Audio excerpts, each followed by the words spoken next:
to the Empowered Money Girl, where we break down the barriers to financial confidence, celebrate women's wins, and reveal the secrets to living boldly and well. I'm your host, Josette Mandela. Have you ever wondered how to make your business stand out? Even against competitors with massive marketing budgets. Today's guest, Amber Gaige, is here to show us how. Amber is a third-generation entrepreneur, outside-the-box marketer, and author who sold her first business at age 33. After growing up in a family business and thriving in tough industries like plumbing, manufacturing, and home building, she's learned firsthand how to build brands that last. Armed with real-world experience and a story brand marketing certification, Amber is passionate about helping business owners adopt marketing and technology solutions that actually work so you can avoid wasting money and achieve your growth goals. As a sought-after marketing coach, consultant, and speaker, she created the 4 C's of effective marketing, a framework she shares with audiences and clients nationwide. If you're ready to discover practical ways to boost your profits and outsmart your competition, you're in the right place. Please welcome the innovative, resilient, and results-driven Amber Gaige. Hi, Josette. Thank you so much for having me here. It's a privilege to be with you today. Well, thank you so much for coming. And so tell us a little about how in a world where most kids kind of rebel against what their parents are doing, you decided, I want to do what my parents are doing and got into being an entrepreneur. I did, yes. I like to say that it was in my blood. And I also like to say that there weren't many other choices, right? When you grow up in a certain environment, there are just certain assumptions made. So I had the privilege of learning firsthand all the different aspects of how to run a business from a very early age. I was homeschooled, and so business was a huge part of my formative years and my education. So it seemed to me that entrepreneurship provided the most freedom and the most challenges that I could have professionally.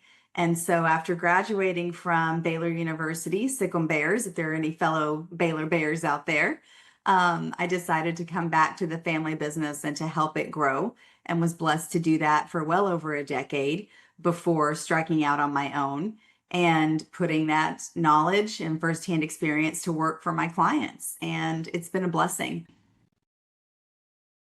That really sounds amazing. So, what was that we'll call it a defining moment when you decided that it's time to kind of step out of the family business and move out on my own? Because I'm ready to lead.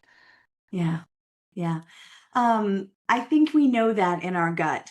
I think after years of working with talented individuals, when you are yourself wired for leadership, there comes a point in time where you have this personal struggle where you say, can I do this for myself? And I was very blessed to have the opportunity to do that through private equity when there was a need expressed in purchasing the licensed agreement that I was a part of. It was a national licensing agreement. And so they interviewed all the different license owners of this specific brand and selected me to be the national president of that brand.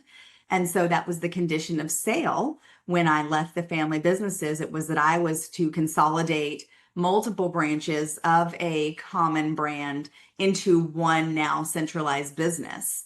And so that gave me the opportunity to really step into corporate leadership and to consolidate multiple business entities into one streamlined unit, and then to put policies and procedures in place that were effective for our clients and also efficient for our bottom line. And I got to do that for a couple of years underneath the umbrella of a parent company, and got a lot of valuable experience from doing that. That really sounds great. And so while you were doing that, did that lead to your reaching, say, goals for financial independence or kind of put you on that path? It did. I was a young mother at the time and had a full-time nanny and was traveling every month. Anyone that's worked in the private equity sector understands that it is a very demanding job. But having grown up in a family business, it felt pretty good to me, because there's certainly no nepotism when you're working with cousins, uncles, brothers, and parents. You have to be pretty tough to survive a family business. So I did thrive in that highly competitive environment and was well compensated during that time. But what it showed me was the dichotomy between a national strategy and a local strategy. And as you can imagine, there's a huge difference between growing a national brand with thousands of customers and growing a local brand with hundreds of customers. And what I found was that I love to do both.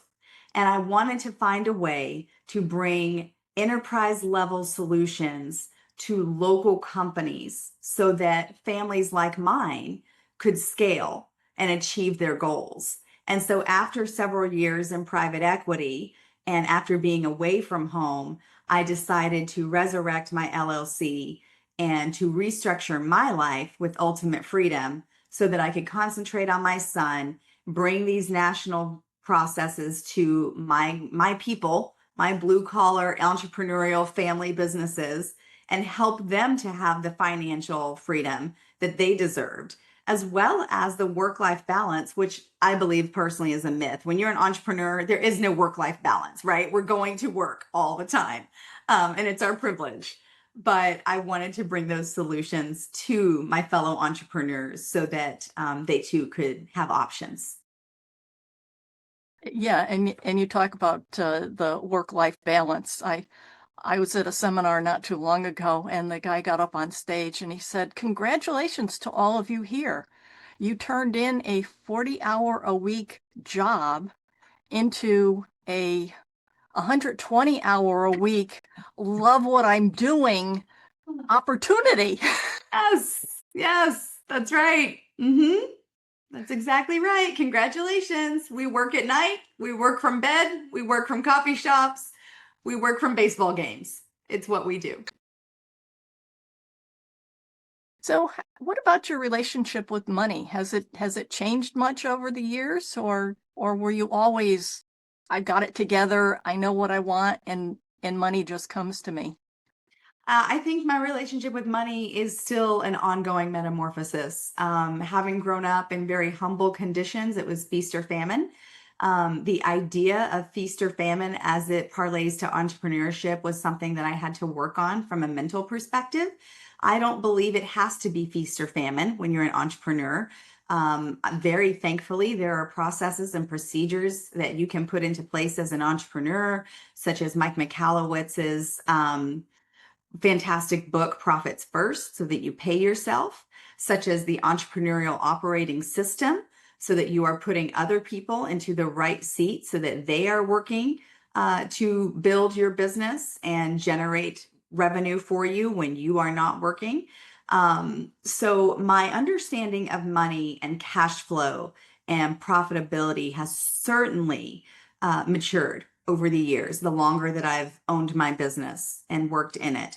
I don't think that money comes easily, but I do believe that money is a tool and a direct result of how effectively we position our products and services to our core audience and how well we serve our core audience. We have very simplistic contracts at Far Beyond Marketing, and yet our clients stay with us because we build trust. And we work with our clients to make sure that the products and solutions that we bring to the table are aligned with the size company and the current needs that they have.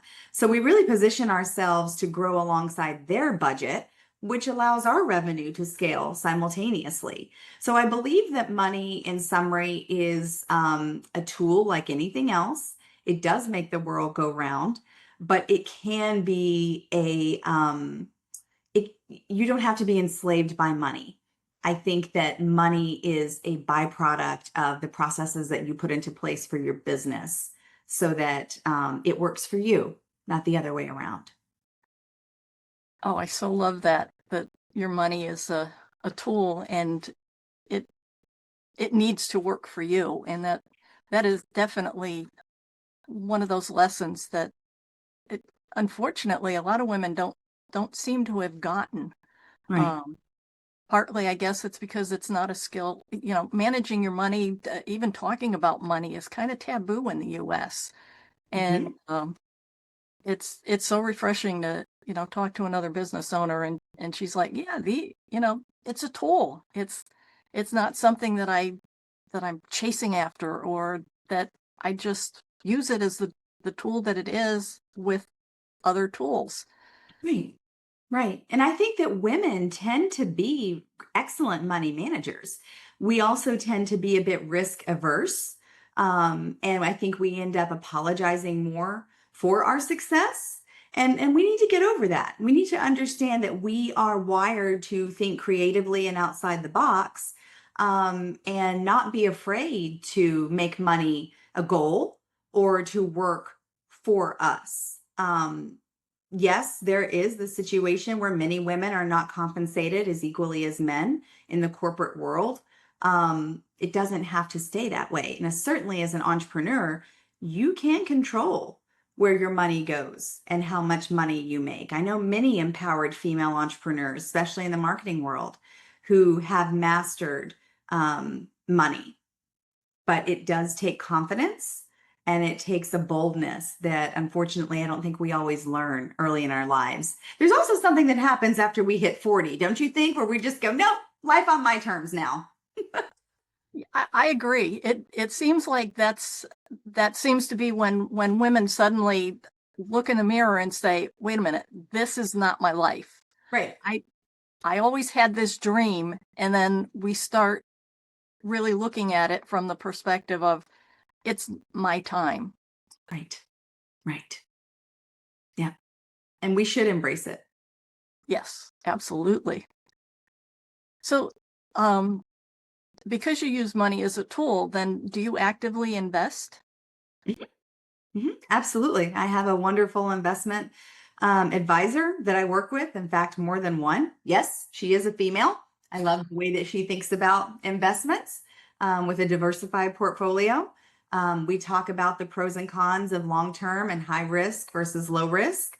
I do a lot of reinvesting into my company. I've partnered with a fantastic technology and artificial intelligence firm that is allowing me to put some great systems in place in my business so that my business can scale more efficiently.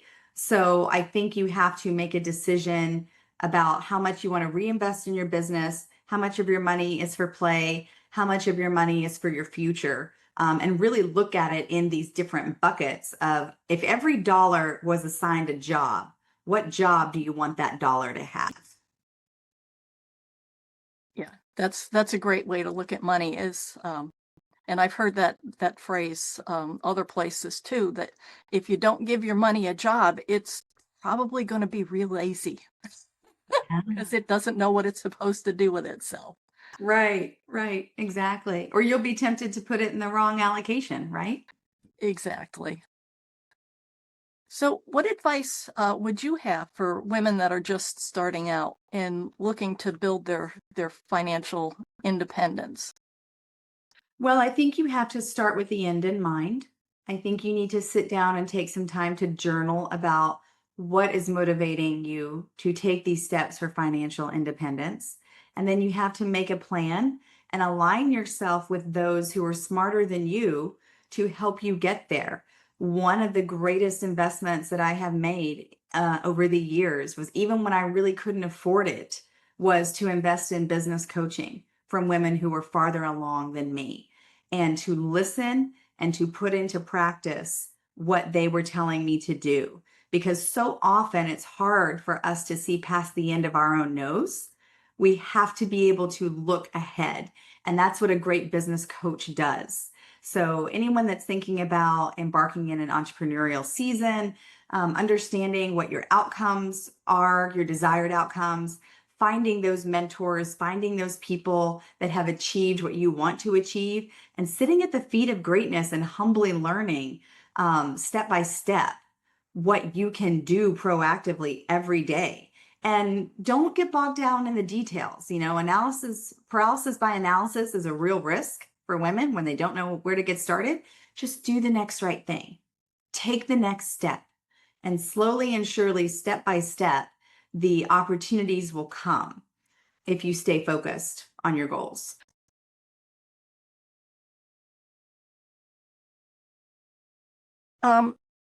In relation to the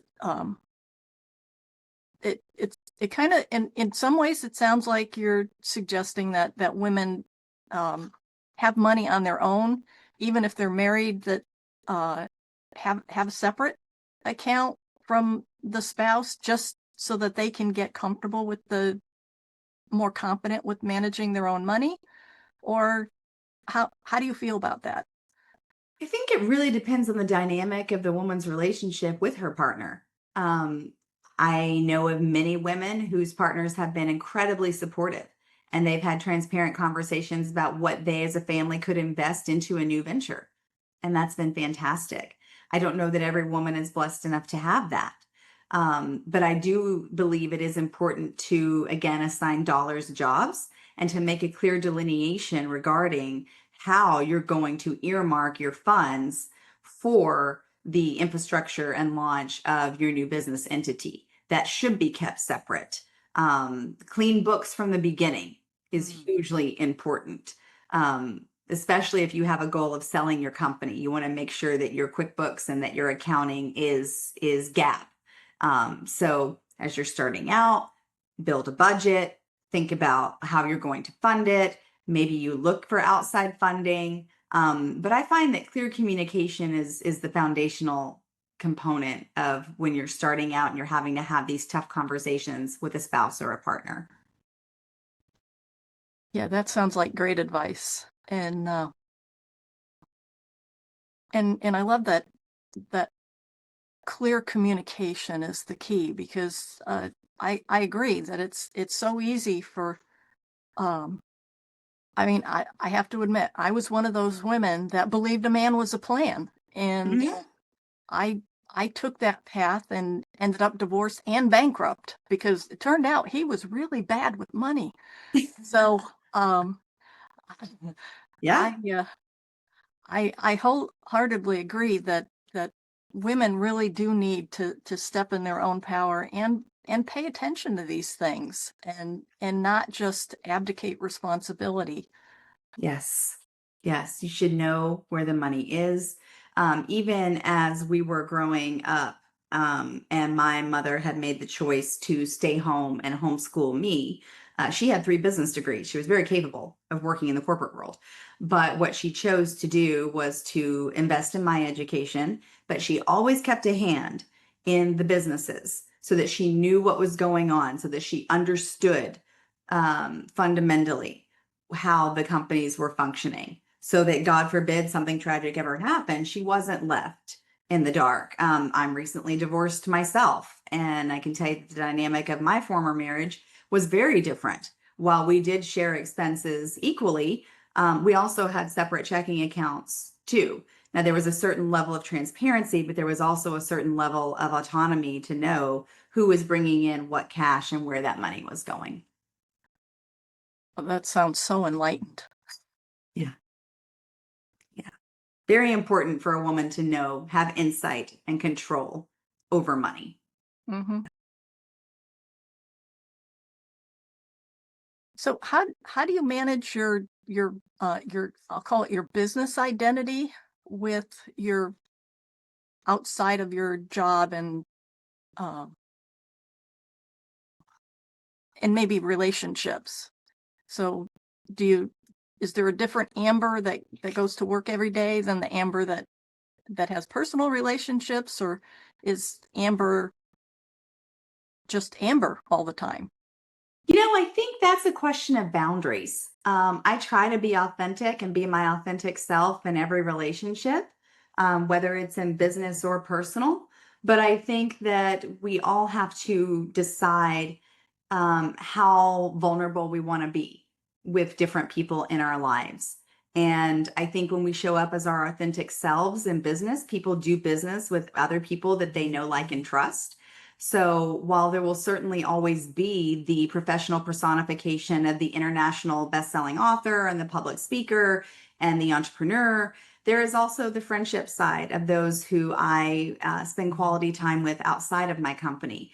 But my morals and my perspectives and my viewpoints don't necessarily change whether I'm in a personal situation or a professional situation. But I'm not necessarily going to vent to a professional colleague about what happened with my 8-year-old that morning. So I think you can show up as your authentic self, but have different boundaries about what you share publicly versus privately. Agreed. Like you say, having a conversation with your colleagues about the tantrum your 8-year-old had the morning really kind of clouds how they start seeing you. Yeah. At least that's been my experience in the corporate world, is that all of a sudden Right.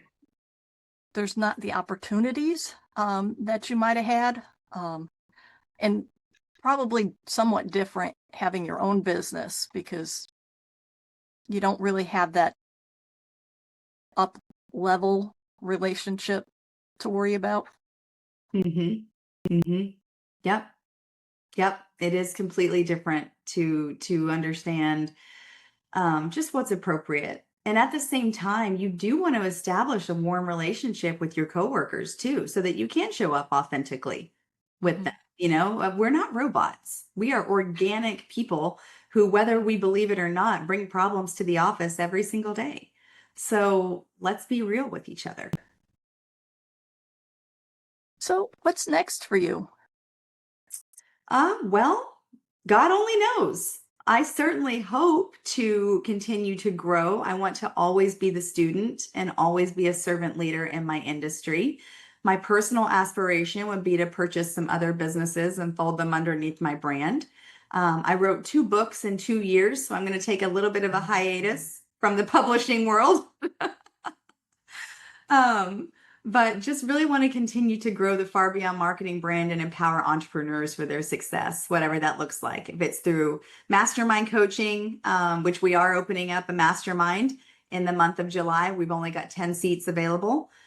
We will be mentoring other business owners, or whether it's through public speaking and travel, or whether it's through serving our clients through products and services.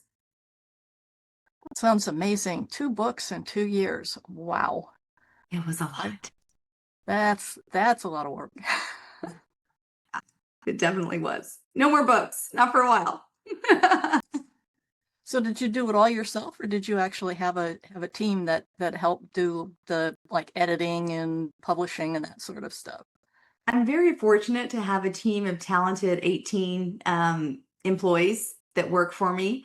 And so I employed people who were better writers than me to do the editing and the proofreading, et cetera. But we did end up self-publishing on Amazon and on Kindle, which was a great opportunity for us. And then ended up hiring a publisher for the second book to guide us in obtaining our international best-selling status and what that process looks like to really get picked up in sales.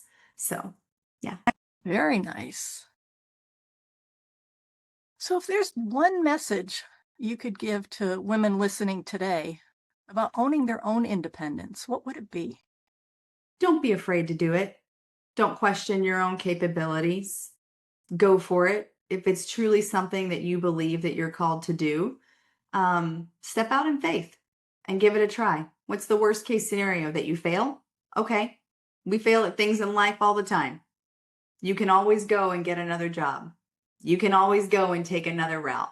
But if you truly feel the itch to own your destiny and your professional track, then go for it. Thank you so much for joining us today. And a huge thank you to Amber for sharing her wisdom and energy with us. Now, if you found this conversation valuable, please subscribe, leave a review, and share the Empowered Money Girl with your friends.